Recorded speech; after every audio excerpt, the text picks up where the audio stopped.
আসসালামু আলাইকুম everyone and Eid মোবারক। সো এটা ছিল চাঁদ রাতের দিন। কিছু রিলেটিভস এসেছিল মেহেন্দি লাগাতে, তাদেরকে মেহেন্দি লাগিয়ে দিই। চাঁদ রাতের কোনো ভিডিও করা হয়নি, জাস্ট এইটুকু ভিডিও করলাম। ঈদের দিন কোথাও যাওয়া হয়নি, একটা হ্যাকটিক দিয়েছিল পুরো দিন। যেহেতু সবাই কোরবানি অ্যান্ড গরু কাটা নিয়ে অনেক বিজি ছিল, তাই আর বের হয়নি ঈদের দিন। এটা হচ্ছে দ্বিতীয় দিনে রেডি হয়ে একটু বের হলাম বিকেলে।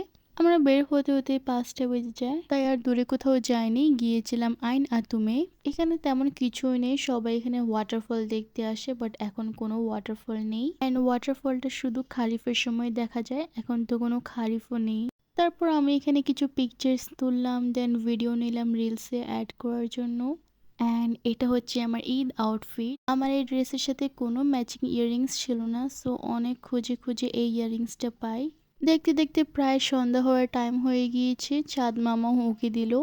এখন আমরা চলে যাব অন্য কোথাও, আর আমাদের সাথে এই ওটটাও আসছে। আমি এক কাপ চা নিয়ে নিই বিকজ অনেক টায়ার্ড লাগছিল। তারপর আমরা একটা জায়গায় যাই, যে জায়গার নাম আমার জানা নেই, বাট এই জায়গাটা অনেক প্রিটি। স্পেশালি এখানে রাতে অনেক সুন্দর ভিউ দেখা যায়। সবাই অনেক টায়ার্ড হয়ে যায় অ্যান্ড দেন আমরা খাবার অর্ডার করি অ্যান্ড আমাদের খাবার চলে আসে। তারপর আমরা খেয়ে বাসার দিকে রওনা দিই। এতটুকুই ছিল আমার ভিডিওটা। ভালো লাগলে অবশ্যই সাপোর্ট করবেন। আল্লাহ হাফেজ।